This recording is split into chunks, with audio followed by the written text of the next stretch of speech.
महापुरुष का कोई जन्म कोई मृत्यु माने नहीं रखती है, क्योंकि जो कृत्य करके जाते हैं हजारों हजार साल तक, जब तक मानवता रहती है तब तक उनकी यश गाथा अमर रहती है।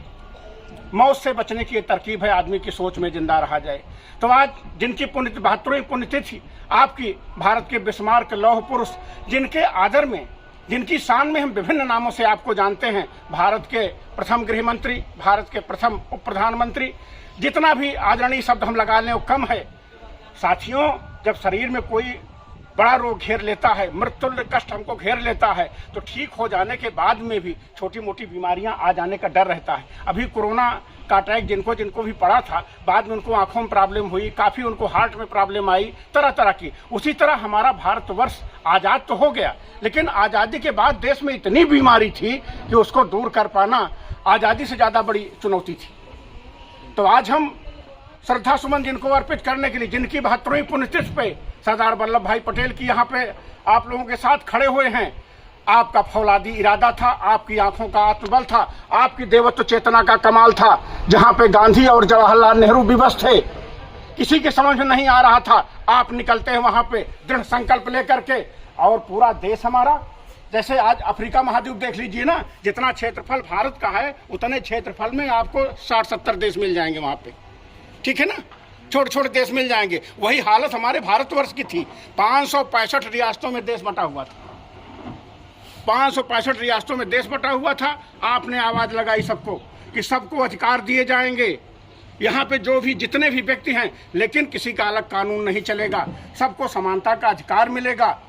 पूरे भारतवर्ष का हमारे अगर निवासी है तो सब आदरणीय हैं, लेकिन अगर कोई चाहे अलग हम नियम अपना कानून चलाएंगे, ये बर्दाश्त के बाहर है। आपकी फौलादी इरादे के सामने कोई टिक नहीं पाया। 562 रियासत तो तुरंत सरेंडर हो गए, 562 रियासतें तो तुरंत सरेंडर हो गई, लेकिन 3 रियासत ने बगावती तेवर अपनाया, जूनागढ़, कश्मीर और निजाम हैदराबाद ने।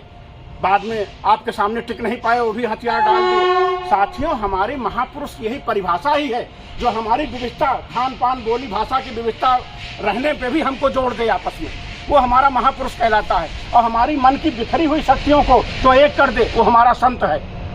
जो हमारे मन का बिखराव है ना, जो तरह तरह के हम बिखरे हुए संसार में हैं, टूटे हुए हैं, लगता नहीं है कि शरीर पे हमारे कोई आनंद ही नहीं है, जो हमको आनंद में कर दे, हमारे मन के बिखराव को दूर कर दे, उसको हम संत कहते हैं। तो आज ऐसे महापुरुष जो आज भारतवर्ष देख रहे हैं, माँ भारतवर्ष की, बृहत्तर भारत की ये धानी चूनर लहरा रही है, आपकी देन है। और आज हम जो यहाँ पे खड़े होकर के गीत गाते हैं, उत्तर में खड़ा हिमालय, दक्षिण सागर लहराए, गोदी में खेलती हैं जिसकी हजारों नदियाँ, वो आपकी देन है। अगर आप न होते, आपका फौलादी इरादा न होता, तो आज हम इस तरह खड़े होने के काबिल न होते। अभी हमारे प्रधानमंत्री ने गुजरात के केवड़िया नामक स्थान पर नर्मदा जिले में स्टैचू ऑफ यूनिटी, सबसे बड़ी मूर्ति देश को समर्पित किया। आपकी शान में जो हो जाए वही कम है। और योगी का लक्षण बताएं। आप 15 दिसंबर 1950 को शरीर छोड़ते हैं और जानते हैं खाते में 250 रुपए मात्र, अपना निजी मकान नहीं। सोचिए आप, अगर आप सरपंच बन जाइए तो आज व्यवस्था बन जाती है लोगों की, लेकिन कोई व्यवस्था नहीं अपने पास। जो देश के लिए जी रहा है, जो अपने आनंद को लुटा दे रहा है कि जय दिन जीवन है देश के लिए है, जितनी सांसें हैं देश के लिए है, तो आज हम उनके आदर में, सुना है दरवेशों से सजरे बड़े बड़े सर के ताज चरणों में पड़े रहते हैं, तो आज हम जिंदा हैं, तो आपकी इस गाथा गा रहे हैं। आपकी पुण्यतिथि है आज।